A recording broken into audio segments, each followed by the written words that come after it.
உரிமைக்காக போராடுவதற்கு வழி சொல்லியிருக்கா இல்லையா? உரிமைக்காக போராடக்கூடாதுன்னு எங்கவாது அரசியல் சட்டம் தடுத்து இருக்கா? ஜனநாயக உரிமை இருக்குல்ல. ஒரு தொழிலாளியை நீங்க எவ்வளவு நாள் எக்ஸ்ப்ளாய்ட் பண்ணுவீங்க? நாங்க மூடிக்கிட்டே இருக்கணுமா? கேள்வியே கேட்க கூடாதா?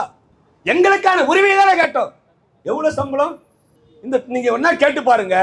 கிரீன்லாண்ட்ல வேலை செய்யக்கூடிய, அவர்லாண்ட்ல வேலை செய்யக்கூடிய, அவுட் சோர்சிங்ல வேலை செய்யக்கூடிய எந்த தொழிலாளிக்குனா இஎஸ்ஐ பணத்தை கட்டிக்கிறானுங்களா? அவனுங்க பிராவிடன்ட் ஃபண்ட் பணத்தை கட்டிக்கிறானுங்களா? ஐயோக்கிய ராஸ்கல் திருடனுங்க. யாரு கட்டிக்கிறாங்க தெரியுமா?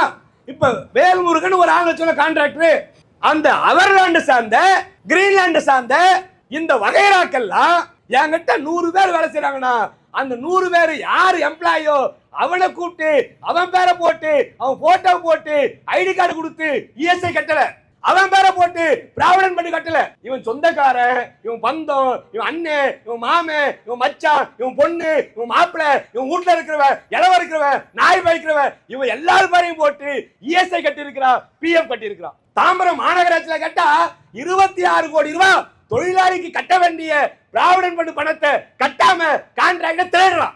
எவ்வளவு அயோக்கியத்தனா! இப்ப ஒரு 2 மாசத்துக்கு முன்னாடி மதுராந்தகத்துல இருந்து அந்த தூய்மை பணியாளரை கொண்டு வராங்க. இப்ப ராயபுரத்து எங்க வந்தாங்க? தொழிலாளிகள் போராடுறாங்க. வந்தவாசியில இருந்து சென்னை நகரத்துல தூய்மை பணியை மேற்கொள்வதற்கு சென்னை நகரத்தில் இருக்கிற தூய்மை பணியாளர்கள் போராட்டம் நடத்தினா அவனோட பேச்சுவார்த்தை நடத்தி அது சரி செய்து உங்களுடைய கோரிக்கை நியாயமானது, அதை ஏற்றுக்கொள்கிறோம் என்று முடிப்பதற்கு மாறாக இவர்களை இங்க ரோட்ல உட்கார வச்சுட்டு வந்தவாசியிலிருந்து, அரக்கோணத்திலிருந்து, மற்ற இடங்கள்ல இருந்து தொழிலாளிகளை நாய் மாதிரி டாடா ஏஸ்ல கூட்டு வந்து ராயபுரத்துல கூப்பிடுறீங்க. அப்படி கூட்டு வந்த வேண்டாம். மதுராந்தகத்திலிருந்து வரும்போது படாலம் கூட்டுவல்ல அப்செட் ஆகி கீழே விழுந்து 8 தொழிலாளி பாதிக்கப்படுறான். ஹாஸ்பிட்டல்ல போனா ஃபர்ஸ்ட் எய்ட் பண்ணி அனுப்பிச்சிட்டான். ரொம்ப சிவியரான இன்ஜுரி. இஎஸ்ஐ கொண்டு போய் சார் இவங்க எல்லாம் தூய்மை பணியாளர் இஎஸ்ஐ இருக்குன்னு இவங்க பேரை சொன்னா இவங்க பேர்ல இஎஸ்ஐ கிடையாது. எவன் பேரா வருது? நான் கேட்கிறேன், நியாயமான அரசாங்கம்னா அந்த கான்ட்ராக்ட் என்ன பண்ணிருக்கணும்? நேர்மையான அரசாங்கம்னா அந்த கான்ட்ராக்ட் என்ன பண்ணிருக்கணும்? நான் கேட்கிற சேகர் பாபு யாரு? உன் வேலை கோவில பராமரிக்கிறது, அதுல வர பணத்தை எப்படி மக்களுக்கு பயன்படுத்துறது உன் வேலை. உள்ளாட்சிக்குள்ள தலையிட வேண்டிய வேலை கேஎன்ஆர் வேலை. அவருதான் உள்ளாட்சிக்கான மந்திரி. நீ எதுக்கு வர? அவர் என்ன பேச்சு பேசுறாரு? நீ யாரு? நீ யார் கேட்கிற? பத்திரிகையில கேட்காம யாரு ரோட்ல போனா கேட்பா. இவங்க எங்க போராடுறாங்க? இங்க போராடாம முன்னா சேலம் மாநகராட்சியில போராடுவா, இல்ல கேரளா மாநகராட்சியில போராடுவா? சென்னை மாநகராட்சியில வேலை செய்யக்கூடிய அந்த தொழிலாளி சென்னை மாநகராட்சியில போராடாம வேற எங்க போராடுவா? ஏதோ இவங்கதான் எல்லாம் குத்தகை எடுத்த மாதிரி யாரும் எதுவும் பண்ணக்கூடாது. ஆனா எல்லார்களையும் இவங்க சுரண்டிக்கிட்டே இருக்கலாம், அது கேள்வியே கேட்க கூடாது. எவ்வளவு பெரிய நியாயம்!